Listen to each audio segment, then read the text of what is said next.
Oh, no, that's I the. normally leave all the clothes there agenda. when I don't Well, bring that's what the I meant, clothes the back. Yeah. agenda, I've got an agenda, Okay.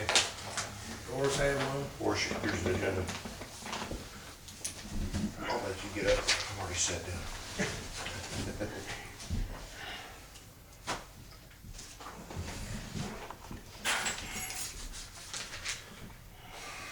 Jerry coming in?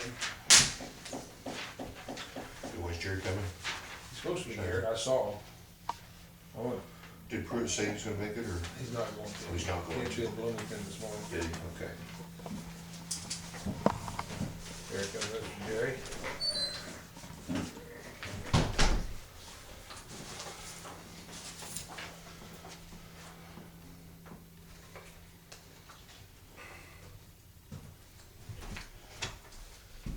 Okay. It's 8 o'clock, we'll call the meeting to order. John, you wanna take a roll call, please? Bill Erstis, Here. Don Whipple. Here. Horace Reese. Yes, John Dooley here, Jim Pruitt, not here. Okay. The agenda is to look at the budget, not necessarily approve it, but unless you think we can do it in this length of time.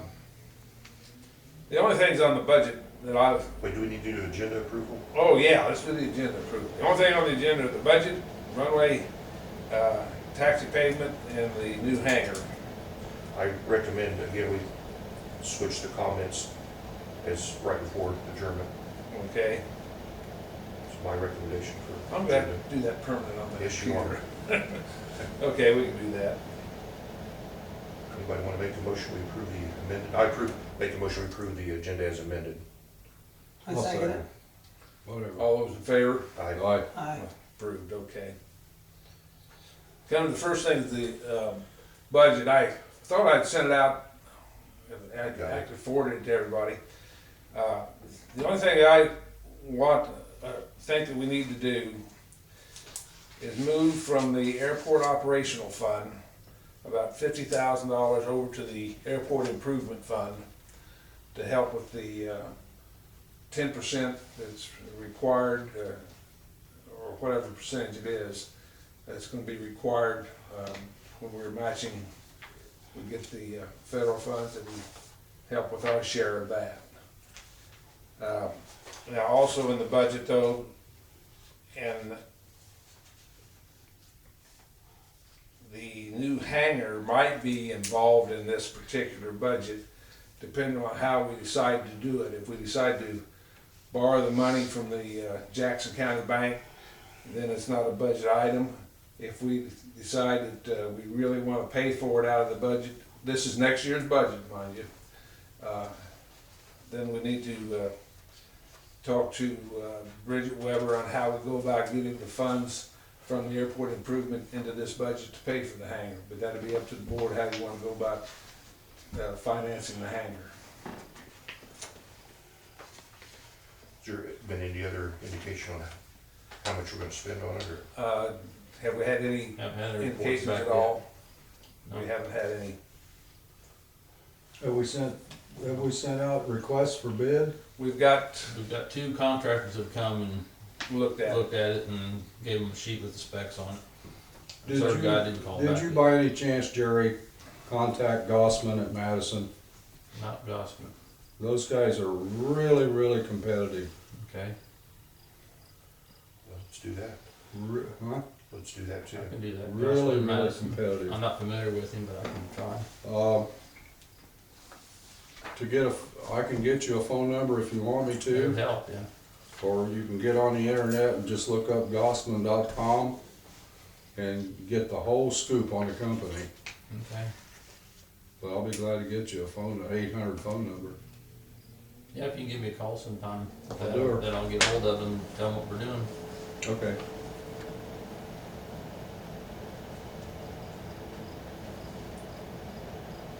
But if you've had a chance to look at the budget, everything, as far as I'm concerned, is about right on the budget. There may be a few things that can be changed. I don't think we'll have to be paying for snow removal, since we have a snow removal unit ourselves. Those funds can probably be going someplace else.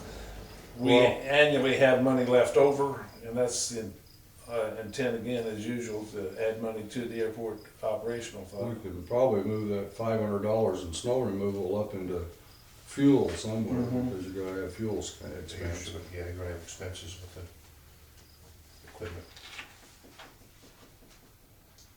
So anyway, that's the parts I had on the budget for you, Was there something on the budget I remember seeing about schools? Is that, am I right or wrong? about sending people to school, Sending people to school for, such as Jerry, maybe send them to fire school around fuel pumps or things of that nature. There's various things, you know, okay, in the airport, I don't know. But, you know, they come out with this various schools and Okay. seminars and so like a aircraft hanging. continuing education sort of thing? Yeah, mhm. Okay, Okay, that's the budget part, and the hangar, until we get some ideas on what it's gonna cost us. so this is the 2013 budget you're talking about? 2013, correct.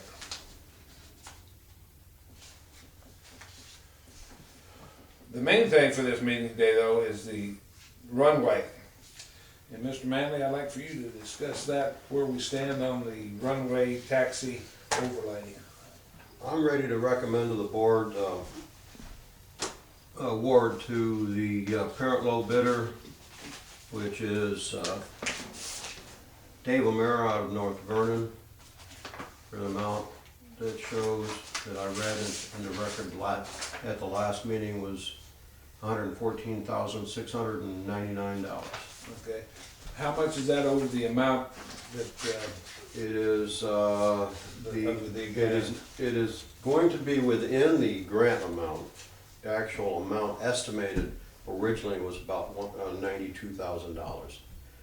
At $92,000, an explanation between that and the difference in the cost now is that the $114,000 covered the entire airport.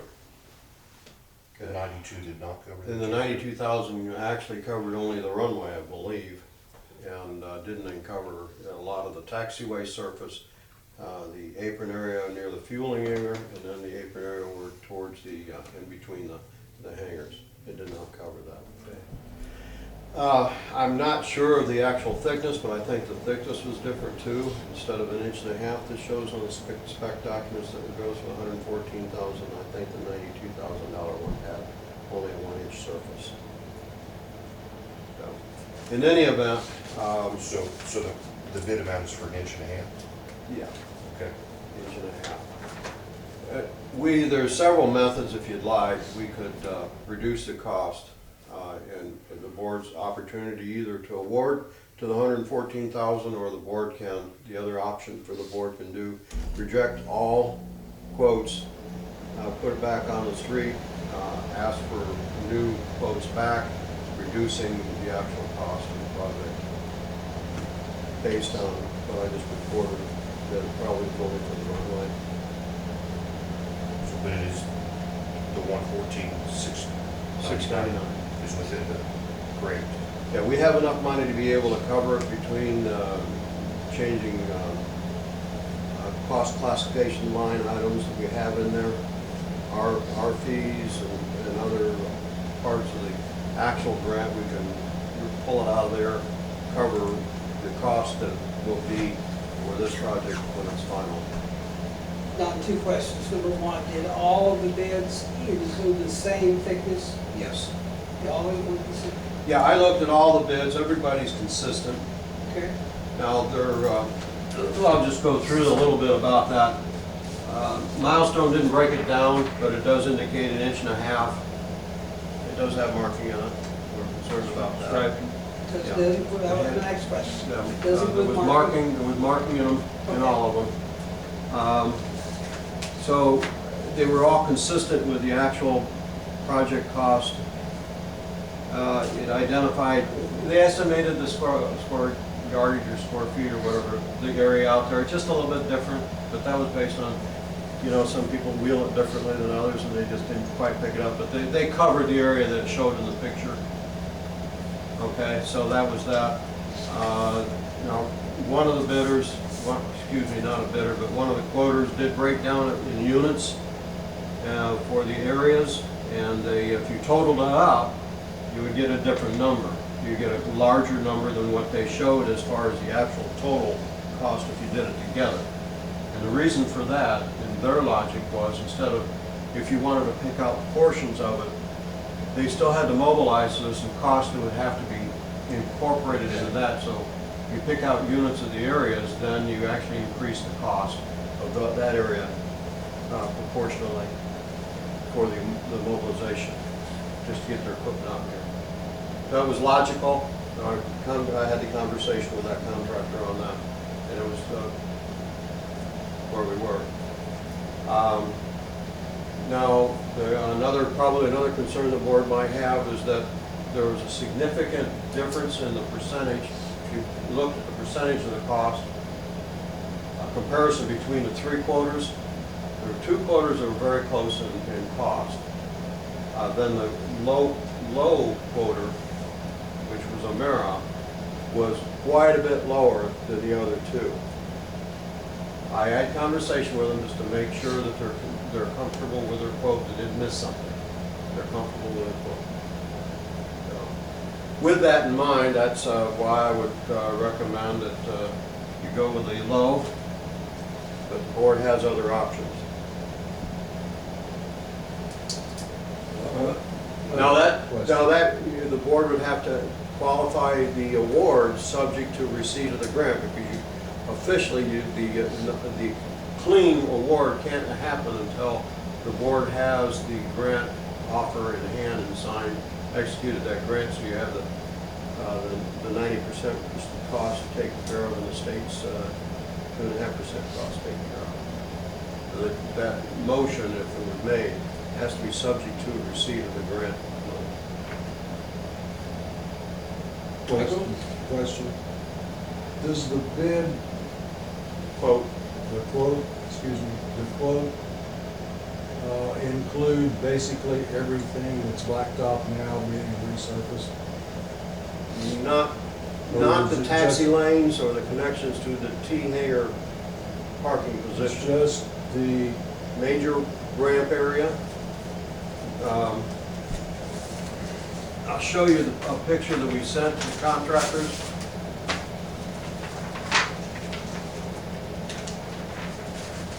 This is the picture that we sent to all the contractors for them to submit their quote on. And that had a square footage area and Bill's got it there. Square footage area of each one of the breakdowns based on the number that shows on that picture. Well, of course, the contractor, they'll come out and they'll measure it themselves because this is an estimation as well as what they're doing too. The actual number is going to be when they get it actually down. okay. So, Did not the length of the runway come to 3,400 feet while the, wait a minute, It came 35. 3,500 feet. Grass to grass. Yeah. This is past the threshold.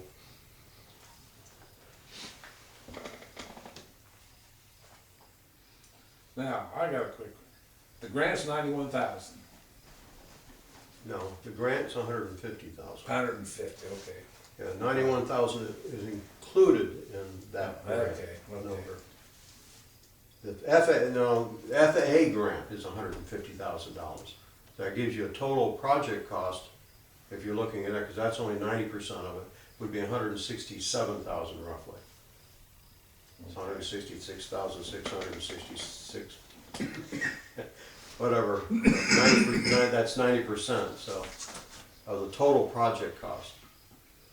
And the local share would be 7.5% of the total project cost.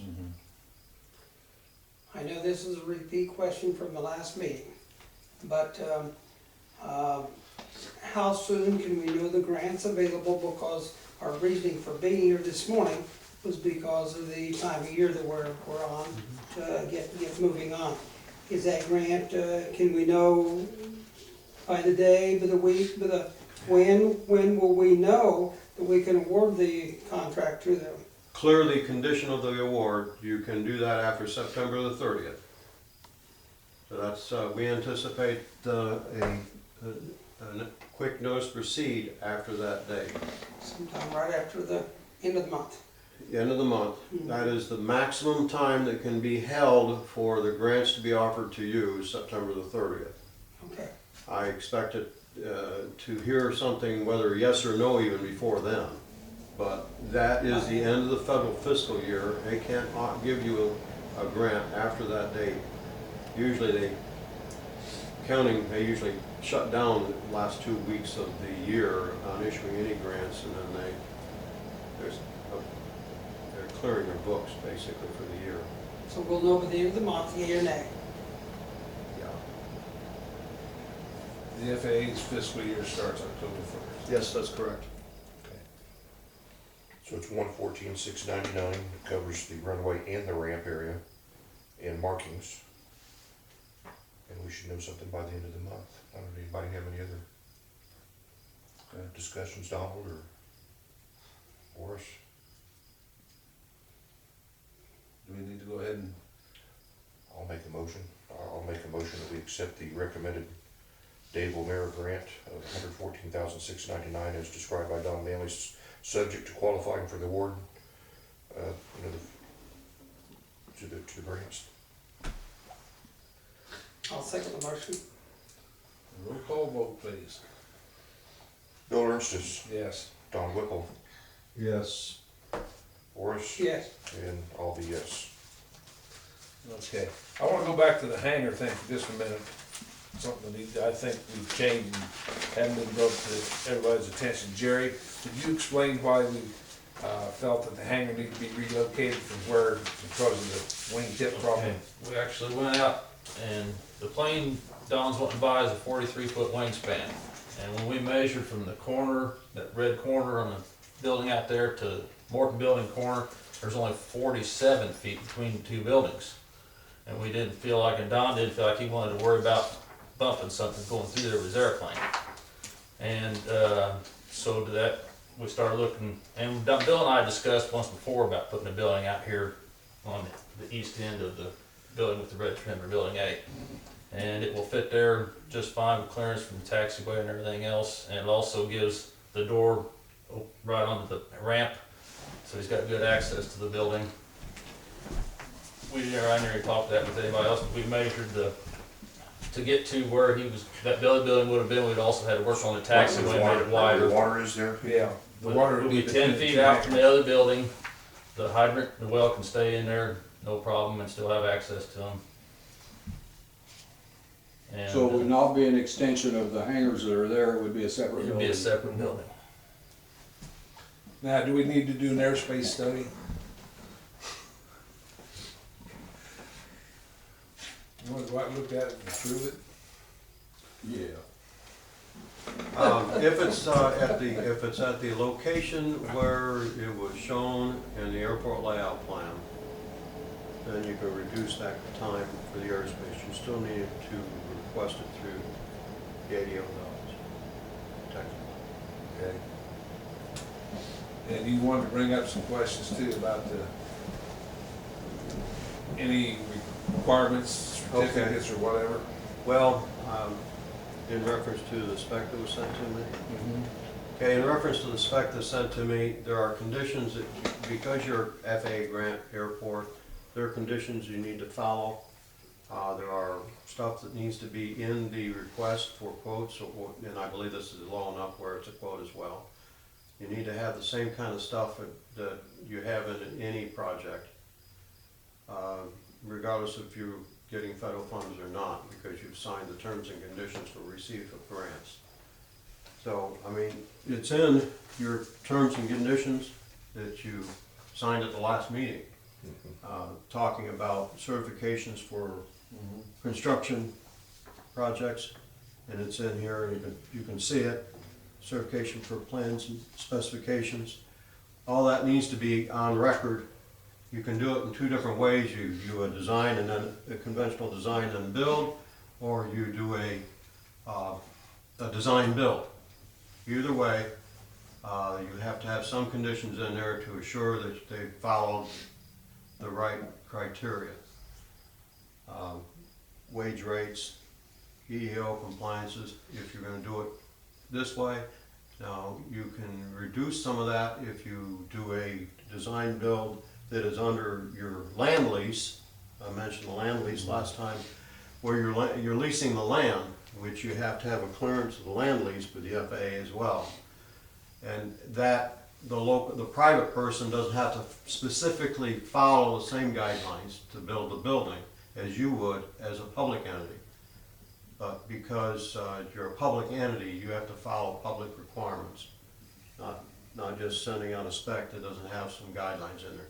As well as the spec should indicate what the builder they're supposed to build, what kind of occupancy the building is.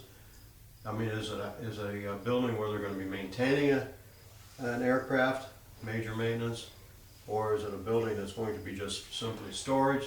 That kind of indication to the contractor, so he knows whether or not there are certain code requirements he has to follow, and as well, you identify the code requirements. That's the minimum that you have to have in your specifications that I didn't see in there. So, I'd say we're back to square one. well, you're not square one, you have an idea what you want, you Yeah. just need to incorporate all that boilerplate stuff that that the FAA and the state and everybody wants you to do as a public entity.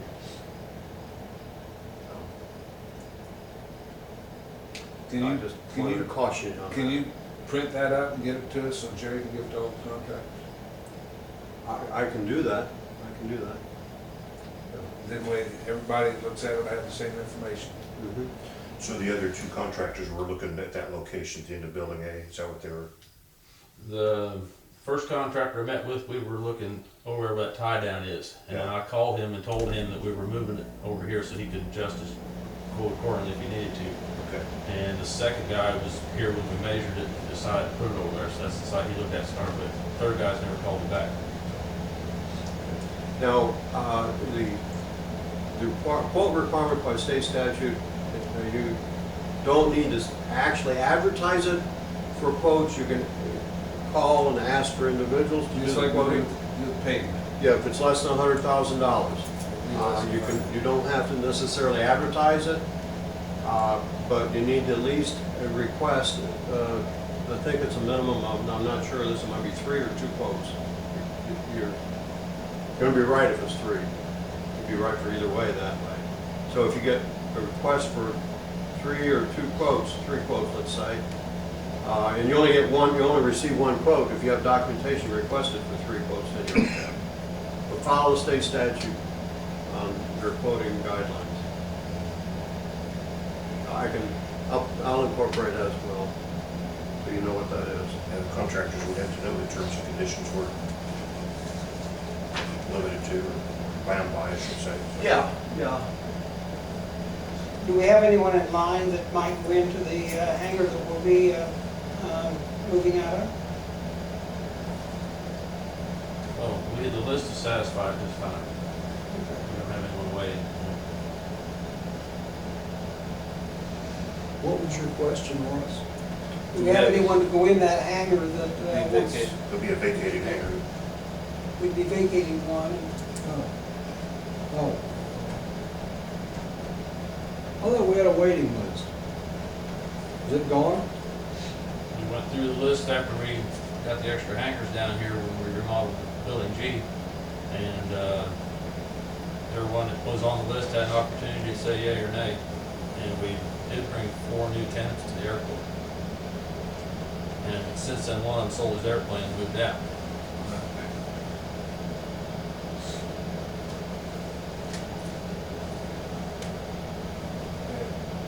Is there anything else? Anybody?